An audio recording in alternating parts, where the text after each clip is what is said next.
Il était une fois, dans un petit village tranquille, un jeune homme nommé Léo. Léo avait un don extraordinaire, tout ce qu'il touchait se transformait en or. Depuis sa plus tendre enfance, il avait toujours été fasciné par le mystère de ce pouvoir. Cependant, il n'avait jamais compris pourquoi cela lui était arrivé ni comment contrôler cette capacité magique. Un jour, Léo décida de quitter le village et de partir à l'aventure pour découvrir la véritable nature de son don.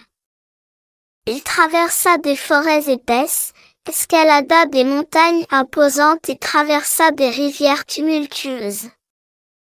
Son périple l'amena finalement dans une ancienne cité abandonnée, réputée pour ses légendes magiques. À peine Léo posa-t-il les pieds dans cette cité mystérieuse qu'il fut accueilli par une vieille sorcière nommée Héloïse. Elle était la gardienne des secrets de la cité et détenait les réponses tant attendues par Léo. Héloïse lui expliqua que son pouvoir était lié à sa pureté d'esprit et à son désir sincère d'aider les autres. Elle lui confia également qu'il devait apprendre à maîtriser son don pour ne pas être submergé par la tentation de l'avarice et de la richesse matérielle. Dès lors, Léo se mit à étudier avec diligence auprès d'Héloïse. Il apprit à canaliser son énergie et à utiliser son don pour le bien de tous.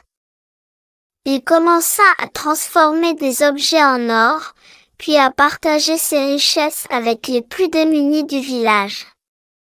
Peu à peu, sa renommée grandit et il devint une figure admirée et respectée. Cependant, la nouvelle de son pouvoir extraordinaire se répandit bien au-delà du village. Des personnes avides et cupides affluèrent de partout, espérant profiter de sa capacité à transformer tout ce qu'il touchait en or. Léo se retrouva confronté à un choix difficile, utiliser son don pour satisfaire les désirs égoïstes des autres ou rester fidèle à ses valeurs et aider ceux qui en avaient réellement besoin. Finalement, Léo prit une décision courageuse. Il annonça publiquement qu'il ne transformerait plus rien en or à moins que cela ne soit pour contribuer au bien-être commun. Il créa une fondation qui finançait des projets de développement durable, des initiatives éducatives et des programmes d'aide aux plus démunis. Grâce à cette nouvelle direction, Léo parvint à faire une réelle différence dans le monde. Il comprit que son pouvoir ne se limitait pas à la simple transformation des objets en or, mais qu'il avait également le pouvoir de transformer les cœurs et les esprits. Et ainsi, Léo vécut une vie heureuse et épanouissante, utilisant son don pour apporter la prospérité et l'espoir partout où il allait. Son histoire inspira de nombreuses personnes à suivre ses pas et à utiliser leurs propres dons pour le bien de l'humanité.